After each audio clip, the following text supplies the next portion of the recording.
In today's math lesson, we're going to discuss negative exponents.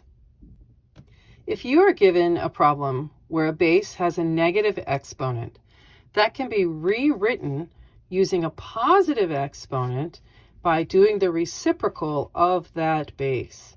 So instead of a to the negative n power, you would have 1 over a to the positive n power. Yes, it is always 1 over whatever that base may happen to be. Conversely, we would have a to the positive n power. If you wanted to write that with negative exponents, you can do similar to what we did to adjust from negative to positive by adjusting from positive to negative, where again we have 1 over our base a to the negative n power. When writing your equivalent expression converting between positive and negative exponents, we need to do two things.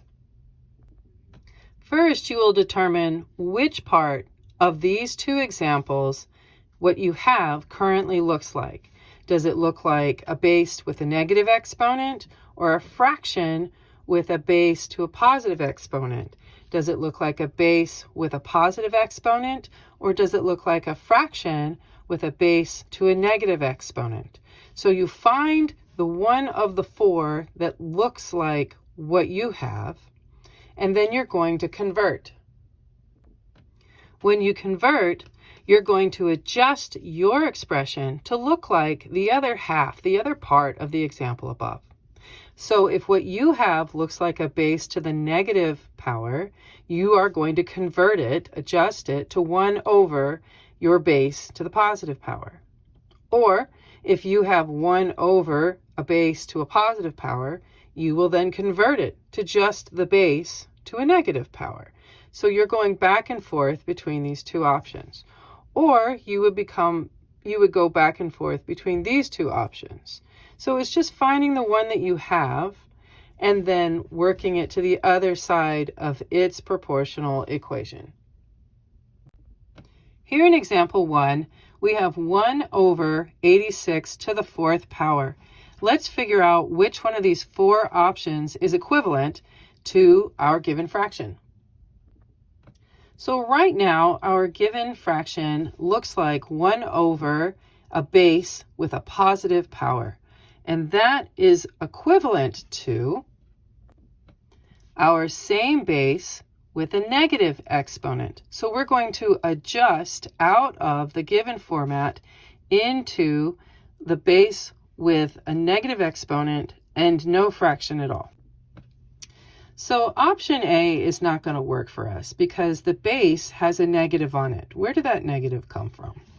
And option B is not going to work for us because, again, the base has a negative on it. And again, where did that negative come from? Option C and option D. So both of these bases are positive, which is perfect because my original fraction was also positive. And so it's just a question of what's going on with my exponent. When you invert your fraction and you bring your base up to full size, your exponent changes sign. So as a result, I go from a positive exponent of 4 to a negative exponent of 4. And C is the answer that I need. Here in example 2, we need to rewrite this expression as a fraction with a positive exponent. So given to us is a base of 29 to the negative 9 power. So this looks like a to the negative n power. We are going to adjust this to being 1 over a to the positive n power. So what does that look like for us? 29 with a negative 9 power becomes 1 over that same base of 29.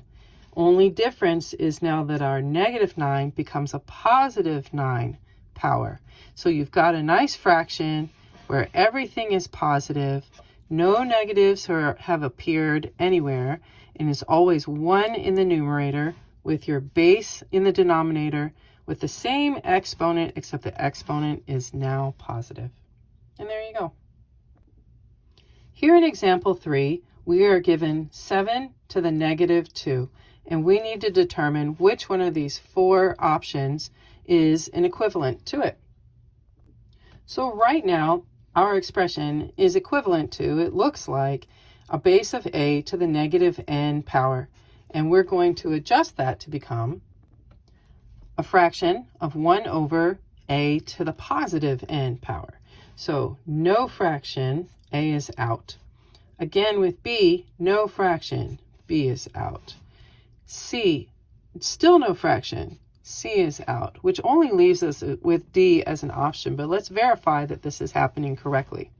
So as we adjust, we make a fraction with 1 as our numerator, and that is happening in d, and our exponent becomes positive. And so our 2, our negative 2 exponent, is now a positive 2. So yes, D is our correct answer. In example 4, we're going to rewrite our expression as a whole number with a negative exponent.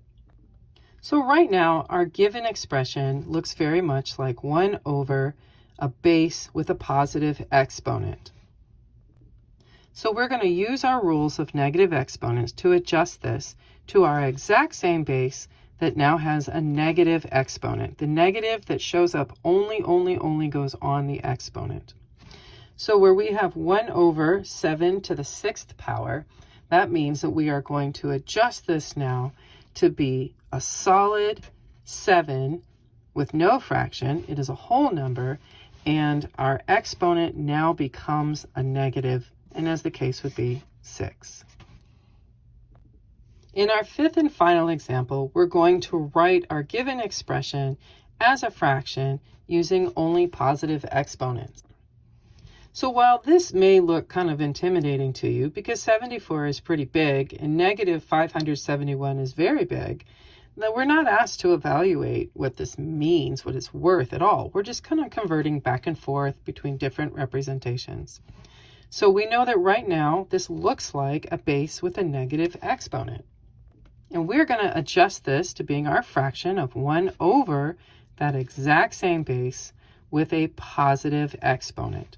So for our 74 to the negative 571, that means that we are going to have a fraction representation of 1 over 74 to the positive 571. And there you go.